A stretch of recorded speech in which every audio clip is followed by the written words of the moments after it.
Hey, what's up everybody? Ralph here. So today's topic, I'm going to talk to you guys about what is the fastest way to rebuild credit. Obviously today we know how important credit is. If you're someone that's looking to buy a home or finance a car, or get anything where it requires you using your credit, then you understand how important it is to have good credit, because that can, over the long run, that can save you so much more money.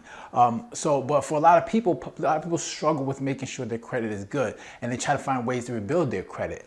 Now, for me personally, I know exactly how that feels, because not once but twice I had over $30,000 of debt where I've maxed out credit cards, where I wasn't making payments on time. So I know how important it is to have good credit, and how damaging it could be when it comes to like borrowing money in the future. Now, for me, technically, I would tell you never to like finance a lot of things. Other than a mortgage, I would never tell you. I usually don't condone financing cars or financing anything that's going to cause you more money over in the long run. Like, obviously, houses cost a lot, so we understand you got to finance that. But things like cars or phones, these things I would never tell you to finance. But if you're someone that obviously doesn't have the funds to do that, and you need credit in order to get the things that you need, well, here I'm gonna share with you a couple of tips in order to build your credit the fastest way. The first one is making sure you make payments on time. That is the most important thing you want to do. Making sure that payments are on time, it accounts for about 35% of your credit report. So that's a huge factor in how your credit is formulated over time. So you want to make sure you're making payments on time. And if you're missing payments, those missed payments can stay in your account for about 7 years, 7.5 years. So that's a long time for you to like build back that credit, get that that missed payment off your credit report. So you want to make sure that even if, regardless of what you're doing, you want to make sure you're making payments on time, whether it's your credit cards, your mortgage, your car payments, whatever it is. You want to make sure you're making payments on time. That is going to be the most important factor in rebuilding your credit, obviously, because it's 35% of your credit score. So that's the most important point. The second thing is having available credit. So let's say you have a $5,000, let's make it simple. Let's say you have a $1,000 credit card. You want to make sure that you're not utilizing no more than, say, 30% of that credit. So let's say your credit card is $1,000 credit limit. You don't want to make sure you're not using no more than 300. You want to keep it below. The lower, the better. That's the thing, because we have this thing called utilization rate, right?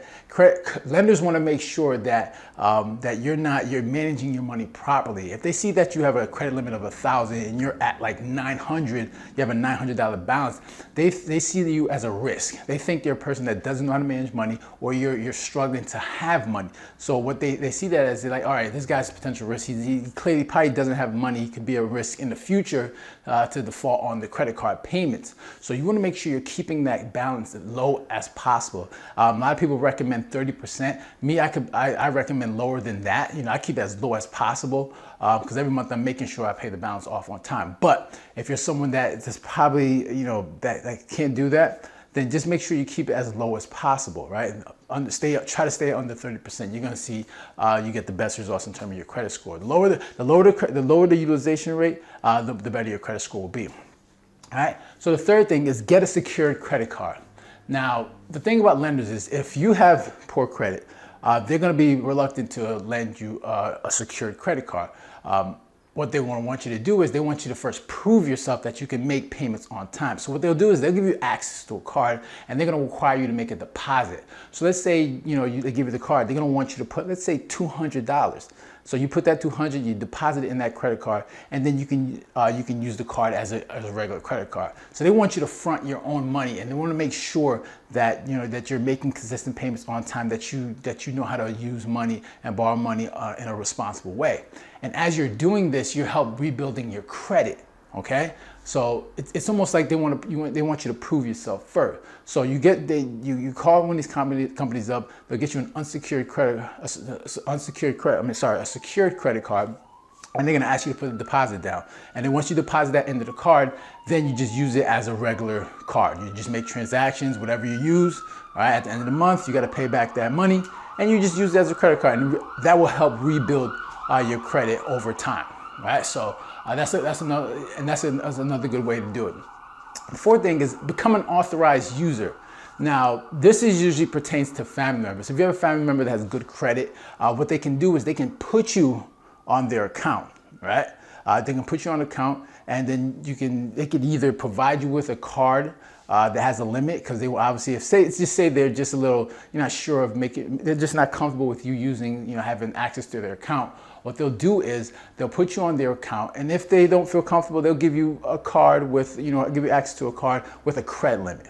But if they don't feel comfortable, say you do ask somebody to become an authorized user, and they don't feel comfortable, what they can also do is just put you on an account, but they don't give you access to a card. So they don't have to worry about you running up their credit and messing up their credit. So either way, it can help rebuild your credit, and it has to be like a family member. They used to be able to let you do it with anyone, but I think banks are like, cracking down on that, and it has to be a family member. Now, the results of this is incremental. It's not as huge, but over time, it can rebuild your credit. And that's the thing. You want to make sure over time that as they make payments, and you want to make sure they're making payments as well, because if they don't make payments, that can also affect you negatively. So you want to make sure, at the very least, you're finding someone who's also responsible. But incrementally, like over time, that can also help boost your credit. All right, now the last thing is get a cosigner. Now this one, I'm very cautious with this, because even myself, like people have asked me to cosign some of the stuff like a loan or credit card, and I said no. Like also cosign for a loan for a mortgage, and I've said no, because you obviously look at a person and you want to make sure they're financially stable, and if you don't think that they yet have, like they're not there like financially, or they're able to sustain themselves financially, you want to make sure you're like, all right, maybe this might not be a good idea. But if you're going to find a cosigner, you want to make sure that you're responsible and that you're going to make payments, because whatever you do, if you're not making payments on that loan they cosign, it's going to affect them, right? So they're putting their credit on the line for you. So you want to make sure that you're responsible, that you're doing the right things, that you're going to be a responsible user, and you don't want to affect somebody else's credit, because that's going to hurt them in the long run. So this is something I'm very cautious for telling people to do, because it requires so much risk.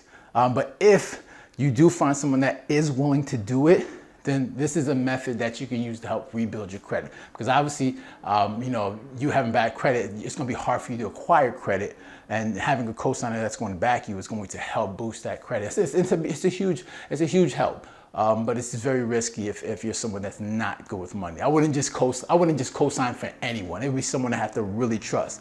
Most likely, a family member, a close relative. But even still, I'm very reluctant to just co-sign, my credit over to help somebody get, access to a loan or anything like that. So how long will it take? After doing all these things, how long will it take? Now it varies. Like anybody that says, I guarantee that I can do this within 30 days or 60 days, they're lying to you. You want to make sure you're very cautious with people like that. You have a lot of credit repair companies out here that say, we can repair your credit in 30 days. Those people you want to stay away from, because a lot of times it varies when it comes to credits, because we don't know. It's hard to determine what's on your credit report. Like maybe you have errors. There could be a whole list of things that need to be repaired in order to make sure your credit is rebuilt. So it definitely does vary, but the fastest way, if you're going to pay on time, if you're going to make sure your credit utilization rate is low, if you get a secure account and make sure that you're making payments on time, or if you can get an authorized user, if you get the cosigner, if you can do all these things, if you can get all these things in one shot, this is going to be the fastest way to help rebuild your credit. All right. So let me know what you guys think. If you got any comments or questions, make sure to leave it down below. Hit the like button, share, and please do not forget to subscribe. All right. So you guys take care and have a good one. Later.